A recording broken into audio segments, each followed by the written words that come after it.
Hi hello welcome back to my channel. ముందుగా అందరికీ వినాయక చవితి శుభాకాంక్షలు. హ్యాపీ వినాయక చవితి ప్రతి ఒక్కరికి. ఈరోజు వినాయక చతుర్థి కదా, సో ఇంట్లో పూజ అయితే అయిపోయింది. ఇలా బయట స్కూటీని కూడా నీట్గా కడిగేసి పొట్లు పెడుతున్నాను. కడిగినప్పుడు వీడియో పెట్టలేదు కానీ నేనే కడిగాను. స్కూటీ నేనే కడిగి పొట్లు అయితే పెడుతున్నాను.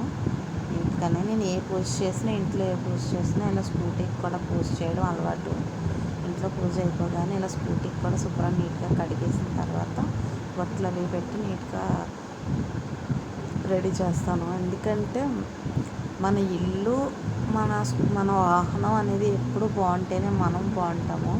ఇల్లు ఎంత నీట్గా పెట్టుకుంటామో అలాగే బయటికి వెళ్ళే వాహనం కూడా అంతే నీట్గా పెట్టుకోవాలి. అదైతే నేను మా హస్బెండ్ నుంచి నేర్చుకున్నాను. మా హస్బెండ్ కూడా అంతే, తను బైక్ ఎప్పుడు నీట్గా కడుగుతూ నీట్గా ఉంచుతారు.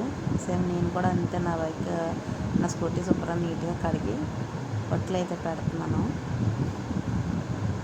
చాలాసేపు చేశాను కానీ పూజ అదంతా వీడియో అయితే తీయలేదు. నువ్వు ఎదుర్కొంటానే అది చూశారు కదా, అక్కడ వినాయకుడిని నిలబెట్టారు మా ఎదుర్కొంటానే. అక్కడికి కూడా వెళ్ళాను. ఇది అయిపోయిన తర్వాత ఇంట్లో పూజ అయిపోయిన తర్వాత, స్కూటీకి పూజ అయిపోయిన తర్వాత అక్కడికైతే వెళ్ళాము మేము. ఏ పూజ వచ్చినా ఏం చేసినా నేనైతే వాహనాన్ని అయితే పూజిస్తాం. అది మన ముందు నుంచి ఉన్న ఆచారం, మన సాంప్రదాయం. సో నేనైతే అందుకని ఫస్ట్ నుంచి ఏ పూజ వచ్చినా ఏమొచ్చినా వాహనం పూజ కూడా చేయడం అలవాటు. ఫస్ట్ కొద్దిగా రాద్దామని అనుకున్నాను కానీ నాకు నచ్చలేదు. అందుకే నీట్గా మొత్తం అయితే రాశాను. నెంబర్ ప్లేట్ అంతా రాసేసాను నీట్గా.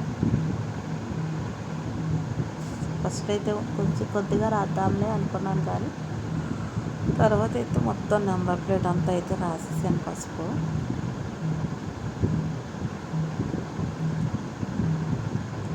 ఇలా అయితే నీట్గా చేస్తాను. అందరూ వినాయక చతుర్థి అనేది ఇంట్లో కంటే బయట నలుగురితో కలిసి చేసుకోవడం అనేది చాలా బాగుంటుంది. అది అలాగే ఉండడానికి ప్రయత్నించండి. ఎవరాలో మాది అని ఇండివిజువల్గా ఎవరు కావాలో అలా ట్రై చేయకండి. అందరితో నలుగురితో చేసుకున్నదే పూజ అనేది చాలా బాగుంటుంది. దానికి ప్రతిఫలం కూడా ఉంటుంది. అదైతే తెలుసుకోండి అందరూ. అది వినాయక చతుర్థి అనేది పెట్టిందే అందరినీ కలపడానికి, నలుగురు అందరూ కలిసి ఉండడం కోసం. ఎప్పుడూ లేనిది ఆ 9 రోజులైనా వినాయకుడిని కొలుస్తారు, అందరూ కలిసి ఉంటారు అనేసి పెట్టారు. సో ఆ వినాయక చతుర్థి 4 రోజులైనా సరే అందరూ కలిసి పూజించాలి. దేవుడిని అనేది అందరం కలిసి పూజిస్తేనే ఎక్కువగా హ్యాపీ ఫీల్ అవుతారు. అది మాత్రం తెలుసుకోండి అందరూ.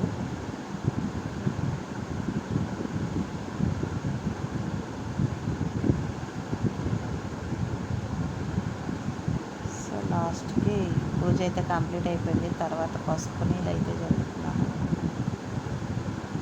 బయట అక్కడెక్కడ తిరిగి వస్తాం కదా, సో పసుపు నీళ్ళు అయితే చల్లేసిన తర్వాత నేనే మా ఇంటి చెట్లు పువ్వులు తీసుకుని నేనే రెడీ చేసుకున్నాను. దండ అయితేనే బయట అయితే కొనలేదు, నేనే రెడీ చేసుకున్నాను. అది కదా చిన్నది వచ్చింది. పువ్వులు అన్నీ ఉన్నాయి కదా, చాలా పువ్వులు ఉన్నాయి కదా, ఎందుకులే బయట కొండం అని నేనే పువ్వులన్నీ కోసి నేనే కట్టాను దండ అయితే. పూజ అయితే కంప్లీట్ అయిపోయింది. తర్వాత మా పాప కూడా పూజ చేస్తుంది. వీడియో నచ్చితే లైక్ చేయండి, షేర్ చేయండి, ఛానల్ సబ్స్క్రైబ్ చేయండి. Thank you. బాయ్.